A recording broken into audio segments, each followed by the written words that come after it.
প্রথম হচ্ছে যে বাচ্চাদের রাগ ও জেদ এই জিনিসটা ১ থেকে ৩-৪ বছর হুম, বয়সে বাচ্চাদের খুবই কমন আর এটা খুবই নরমাল। এটাকে আমরা ডাক্তারি ভাষায় টেম্পার ট্যান্ট্রাম বলে থাকি। টেম্পার ট্যান্ট্রাম জিনিসটা কি? যে এই পার্টিকুলার ছোট্ট বয়সে বাচ্চাদের ব্রেন অতটা ডেভেলপ থাকে না। তাই ওরা ইমোশন গুলোকে হ্যান্ডেল করতে পারে না।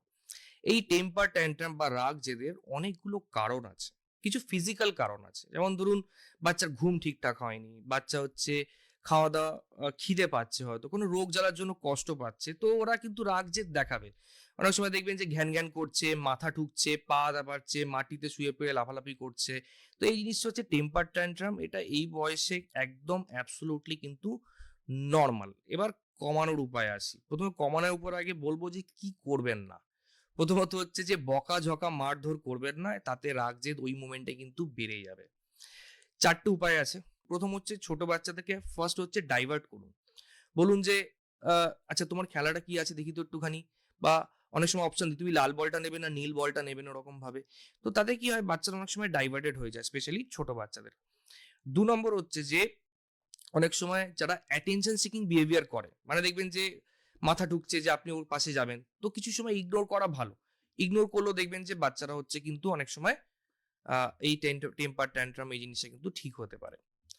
৩ নম্বর হচ্ছে যে যখন এরকম টেম্পার ট্যান্ট্রাম থ্রো করছে, ওকে অনেক সময় দেখবেন কোনো কাজ হচ্ছে না। ওকে এনভায়রনমেন্ট চেঞ্জ করে দিন। ধরুন রান্নাঘরে হচ্ছে টেম্পার ট্যান্ট্রাম থ্রো করছে, রাগ জেদ দেখাচ্ছে, ওকে অন্য ঘরে নিয়ে যান। আর লাস্টলি সবচেয়ে ইম্পোর্টেন্ট হচ্ছে যে যখন বাচ্চা কান্নাকাটি করছে ওকে একটু বাছা করতে ভুলবেন না। ওকে গলায় জড়িয়ে ধরুন, আদর করুন। এই জিনিসগুলো দেখুন ওরকমভাবে।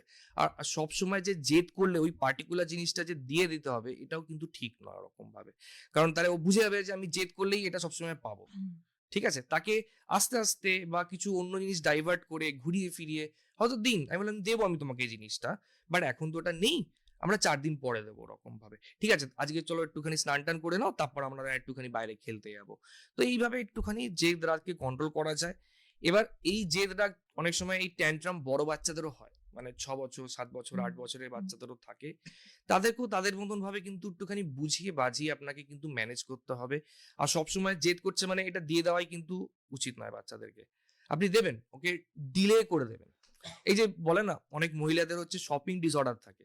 মানে যা দেখি তাই কিনতে ইচ্ছা করে। একটা ফান্ডা আছে যে আপনি কিছু অনলাইনে কিছু পারচেজ করতে যাচ্ছেন, আপনি ওই কার্টের মধ্যে ৭ দিন দেখুন, রাখুন। তো ৭ দিন দেখেন যে আপনার ওটা সত্যিই কি দরকার আছে কি দরকার নেই। আপনি ৭ দিন পরে রিয়ালাইজ করবেন এটা আমার দরকারই নেই ওরকম।